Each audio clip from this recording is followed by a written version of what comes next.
اعوذ باللہ من الشیطان الرجیم بسم اللہ الرحمن الرحیم۔ اللہ کے نام سے شروع جو بہت مہربان رحمت والا ہے۔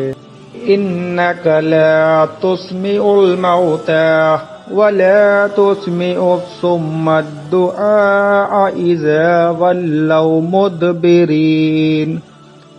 ترجمہ: بے شک تمہارے سنائے نہیں سنتے مردے، اور نہ تمہارے سنائے بہرے پکار سنتے ہیں جب پھرے پیٹھ دے کر۔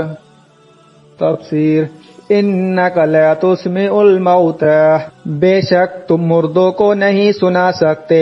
علامہ علی بن محمد خازن رحمۃ اللہ تعالی علیہ اس آیت کی تفسیر میں فرماتے ہیں، یعنی جن لوگوں کے دل مردہ ہیں آپ انہیں نہیں سنا سکتے، اور وہ لوگ کفار ہیں۔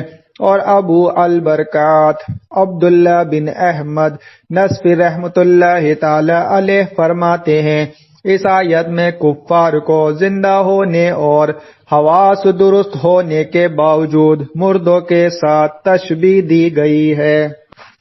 آیت انک لا تسمع الموتى سے مردوں کے نہ سننے پر استدلال کرنے والوں کا رد۔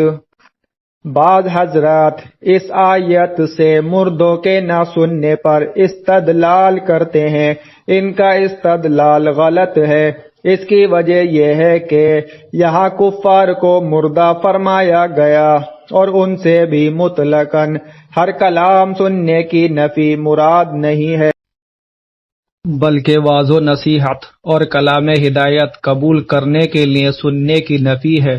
اور مراد یہ ہے کہ کفار مردہ دل ہیں کہ نصیحت سے کوئی فائدہ نہیں اٹھاتے۔ حضرت ملا علی قاری رحمۃ اللہ تعالی علیہ فرماتے ہیں، مردوں سے مراد کفار ہیں، اور یہاں مطلقاً سننے کی نفی نہیں، بلکہ معنی یہ ہے کہ ان کا سننا نفع بخش نہیں ہوتا۔ اعلی حضرت رحمۃ اللہ تعالی علیہ کے کلام کا خلاصہ یہ ہے کہ اس آیت میں سننے کی نفی نہیں بلکہ سنانے کی نفی ہے، اور اگر سننے کی نفی مان لی جائے تو یہاں یقیناً سننا قبول کرنے کے لیے سننے اور نفع بخش سننے کے معنی میں ہے۔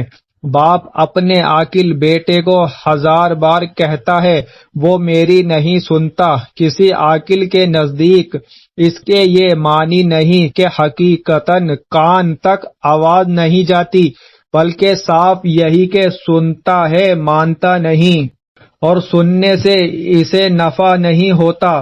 آیا کریمہ میں اسی معنی کے ارادے پر ہدایت شاہد کہ کفار سے نفع اٹھانے ہی کی نفی ہے، نہ کہ اصل سننے کی نفی۔ خود اسی آیا کریمہ میں اللہ تعالی ارشاد فرماتا ہے، انک لا تسمع الموتى کے تتمہ میں ارشاد فرماتا ہے، ان تسمع الا من یؤمن بآیاتنا فهم مسلمون۔ تم نہیں سناتے مگر انہیں جو ہماری آیتوں پر یقین رکھتے ہیں تو وہ فرما بردار ہیں۔ اور پرظاہر کے واعظ و نصیحت سے نفع حاصل کرنے کا وقت یہی دنیا کی زندگی ہے، مرنے کے بعد نہ کچھ ماننے سے فائدہ نہ سننے سے حاصل۔ قیامت کے دن سبھی کافر ایمان لے آئیں گے، پھر اس سے کیا کام؟ تو حاصل یہ ہوا کہ جس طرح مردوں کو واعظ سے کوئی فائدہ نہیں، یہی حال کافروں کا ہے کہ لاکھ سمجھائیں نہیں مانتے۔